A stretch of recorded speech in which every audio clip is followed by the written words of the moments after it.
Joining me today, I have the Executive Director of the Salvation Army Winnipeg Center of Hope, Mark Stewart. Thank you for taking the time. Thank you.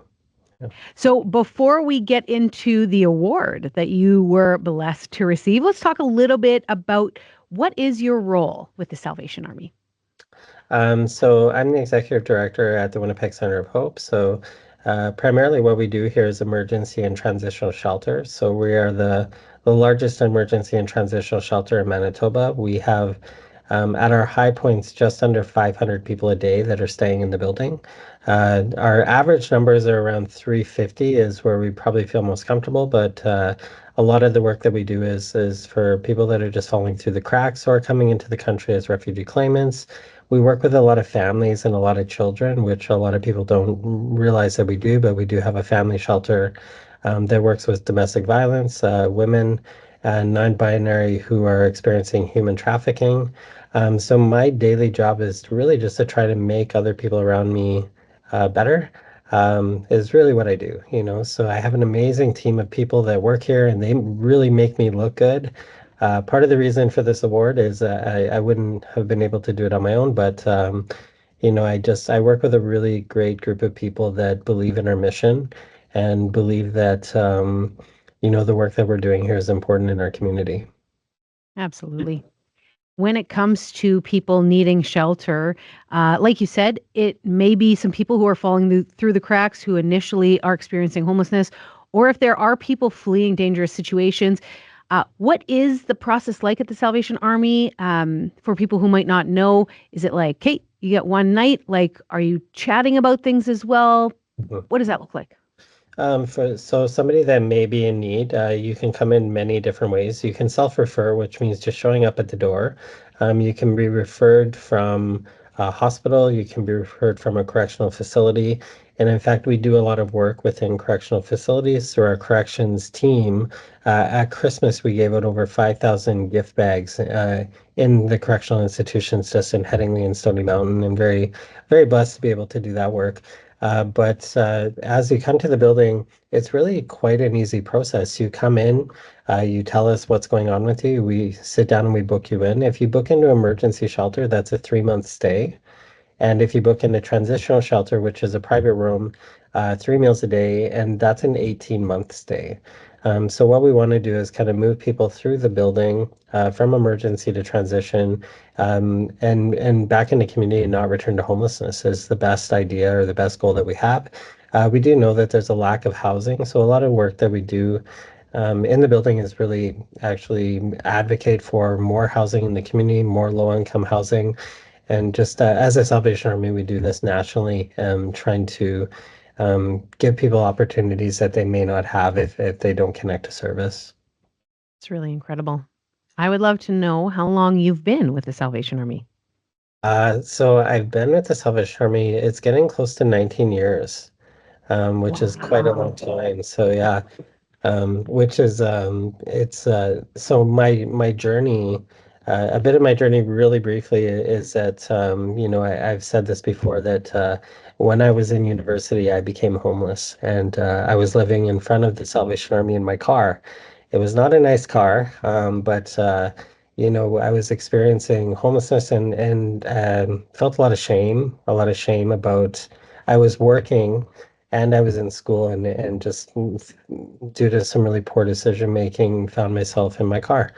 It was very short lived, so probably around, you know, just under a month that I was doing this, just working, and some friends had found out what was happening, and they took me in, um, which, you know, after some, you know, some thought and getting back on my feet and what I wanted to kind of do in my life, I came in and I applied at the Salvation Army and started working at the Salvation Army at the front desk on the night shift, which is a very difficult place to be and place to work. You see a lot of people that are in a lot of need and a lot of desperation during those hours, and so that's kind of how I started at the Salvation Army. And 19 years later, through moving, I moved to British Columbia for 3 years as an executive director with the Salvation Army there, and then came back to Winnipeg and was really honored to kind of take on this position. So it's really been a 360 journey for me, But it's also been a very spiritual journey and just,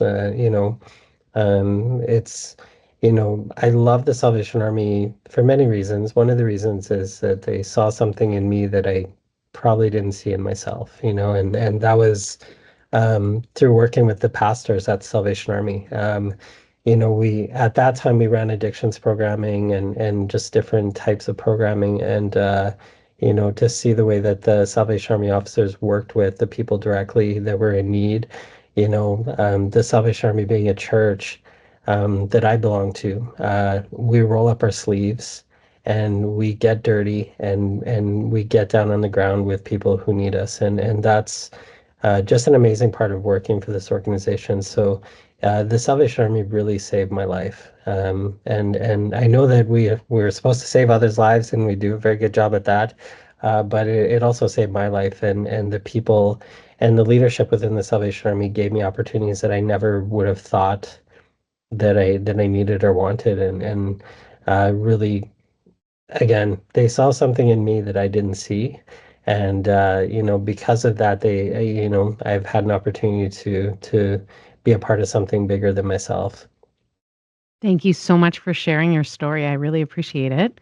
And I would love to hear a little bit about what it means for you recently receiving the King Charles III Coronation Medal.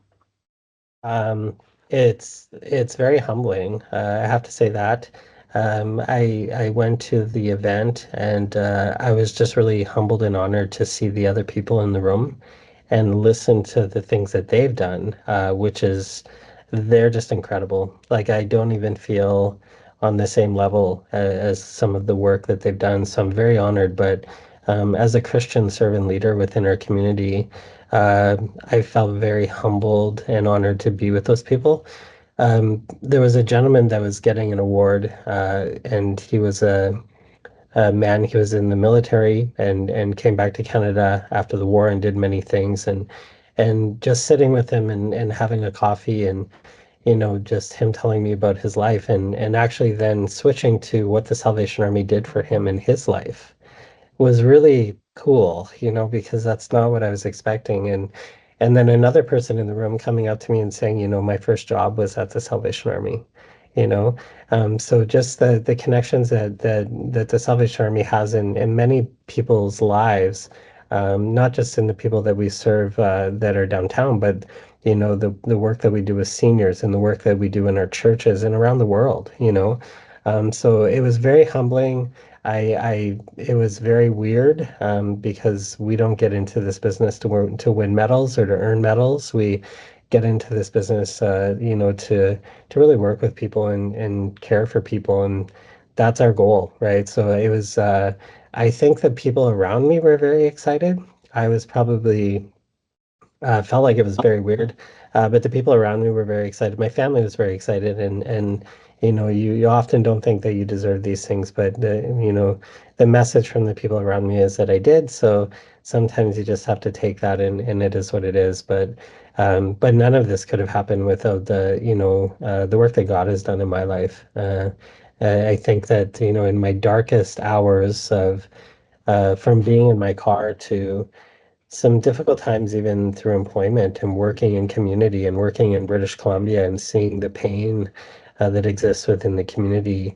You know, it was really, um, it was God that kept me strong. You know what I mean? It was God that kept me getting up in the morning and doing the things that were very, very difficult. And I'm